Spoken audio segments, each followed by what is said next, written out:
Rabotai Yekarim, when a person realizes that each one of their actions has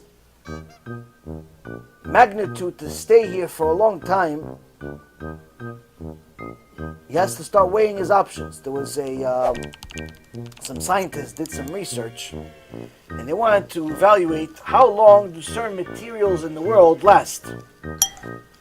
So, for example, a plastic bottle or a diaper that's thrown into the ocean doesn't dissolve for 450 years.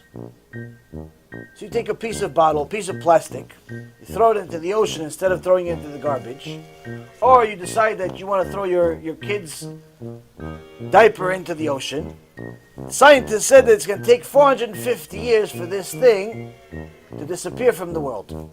Now anyone that's normal realizes it's a long time. Other things take less, some 5 years, 10 years, 20 years, still everything takes a long time.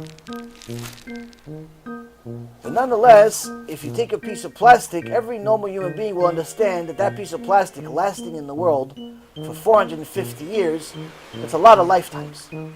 It's a lot of people. It's many generations. You made one mistake by going on a ferry, and instead of taking the bottle of water and throwing it in the garbage, you threw it into the ocean because you just don't care and you want to be funny. And that bottle is going to be in the ocean for 450 years.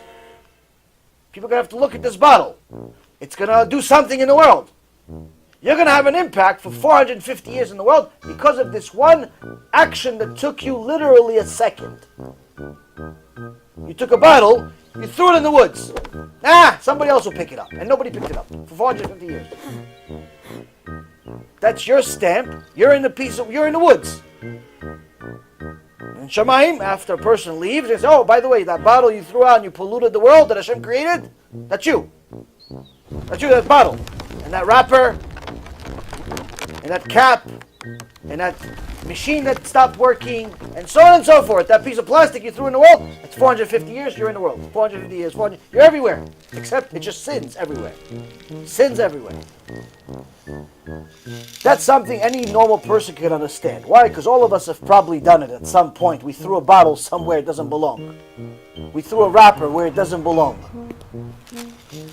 But there's something much, much worse than the bottle.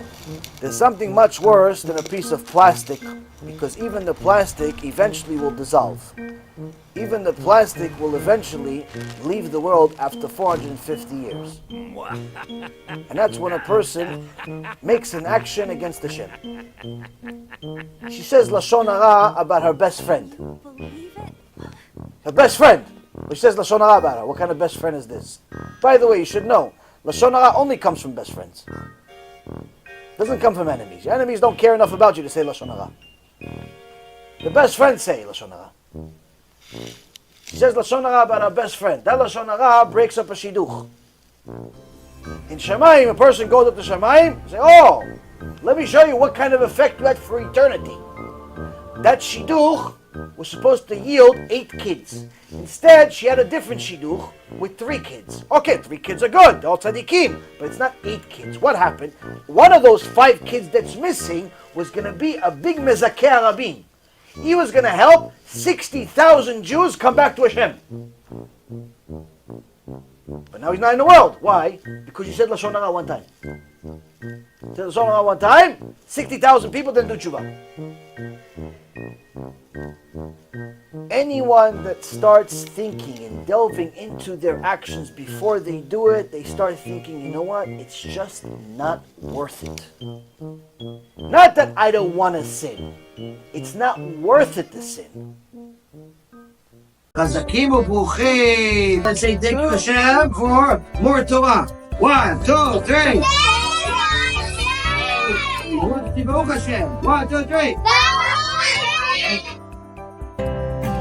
BHKIDS.